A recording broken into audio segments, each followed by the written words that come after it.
Recently, a group of Russian journalists toured America, sponsored by the Library of Congress and facilitated by the International Visitors Council of Los Angeles. Ironically, their visit came at a time when the city of Los Angeles, by default, is about to shut down the public access channels so that independent voices will be silenced. Full Disclosure has long been an ardent supporter of the public's right to be heard on the channels that belong to the public. Coming from an environment where the media is very carefully screened and controlled, these Russian journalists were especially curious about alternative media, such as Full Disclosure. Host Leslie Dutton explained Full Disclosure's role as the news behind the news. So, in 1992, when we started Full Disclosure, в 92 году, когда мы начали нашу сеть Full Disclosure, we did so in order to criticize. Мы это все создали для того, чтобы быть в состоянии покритиковать the government, local government, местное правительство, местное управление for policies that were unfair, относительно некоторых политических действий, которые мы считали несправедливыми. And creating a dangerous situation in our communities. И которые создают среди нашего. They ask questions about everything from how we select topics to how we produce our program. You know, they say that prevention is better than cure, and many programs show, let's say, have discussions or have arguments about those issues that already came into life. They didn't prevent anything, they just followed up whatever happened. Do you try to foresee some events, and do you try to do the discussion before this action or event happens? All the time. All the time.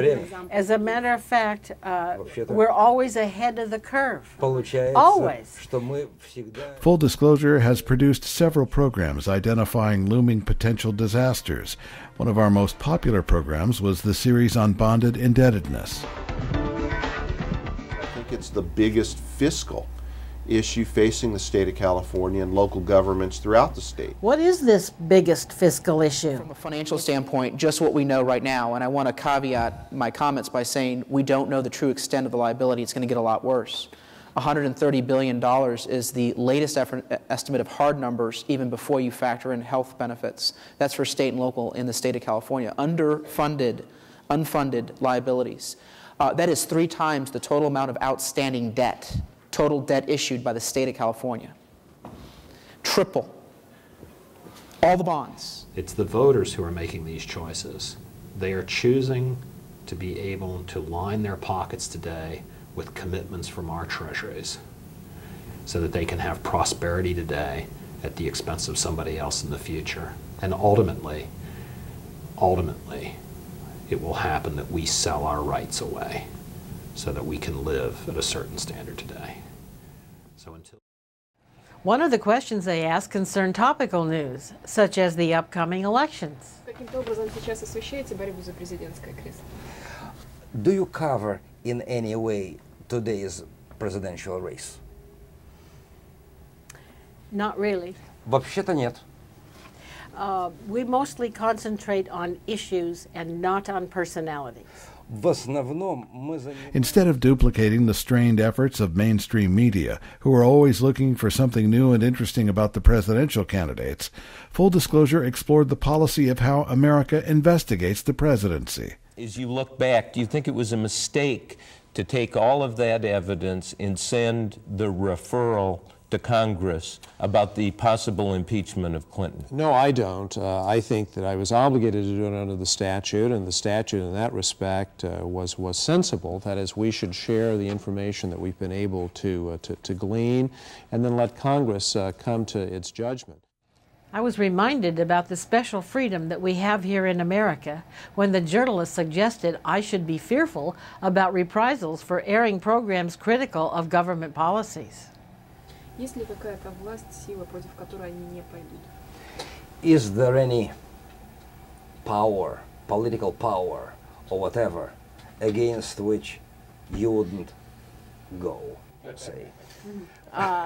No, we are fearless. Но мы считаем себя... In fact, Leslie has a long history of questioning police policies on full disclosure.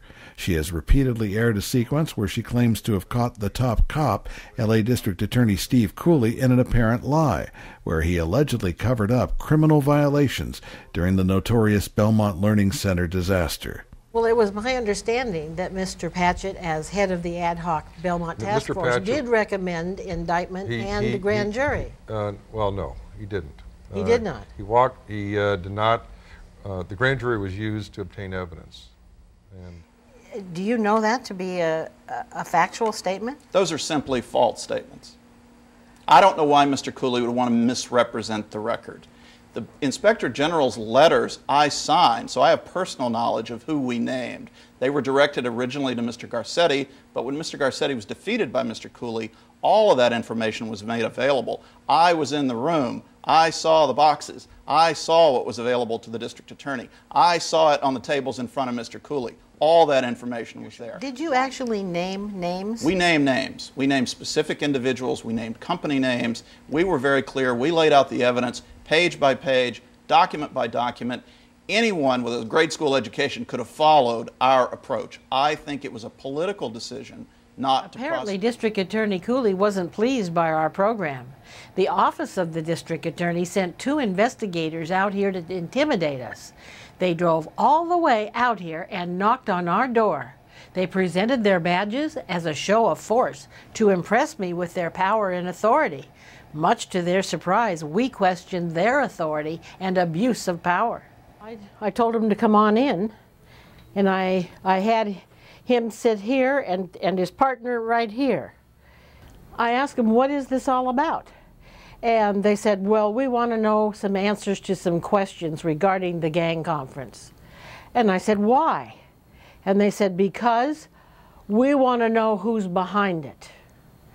And I said, well, is there something wrong? And they said, no. And I said, well, is there something illegal? They said, no. And I said, then will you please tell me why 2 DA investigators have come all the way to here to talk to me about our gang conference? And that really upset me. I said, I want to know who sent you out here. Well, the supervisor didn't seem to know anything about it. I have learned that we need to stand up to public officials, especially when they abuse their power and authority. Unlike the former Soviet Union, we live in a country where we're supposedly ruled by laws and not by men. Apparently, our fortitude impressed our visitors from Russia. I was touched by their words. The visit by these Russian journalists provided a unique opportunity for the independent Full Disclosure production to bond with the plight of these journalists.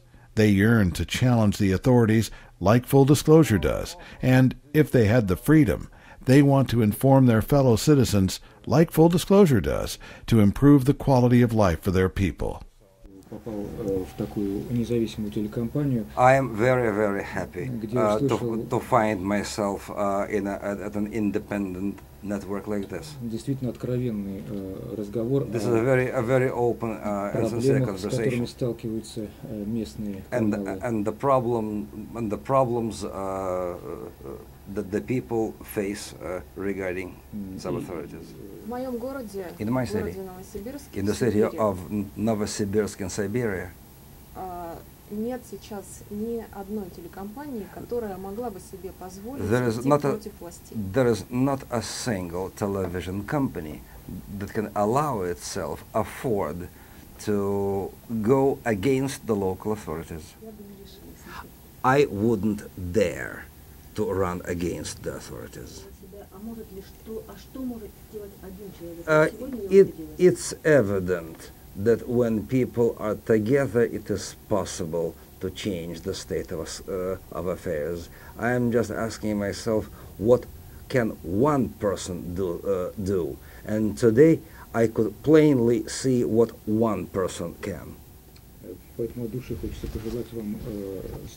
From the bottom of my heart, I want to wish you to remain as firm as you've been. поговорить с вами хочется дальше развиваться, работать и бороться. How willing we are to keep in touch with you and fight by your side. Спасибо. Thank you so much.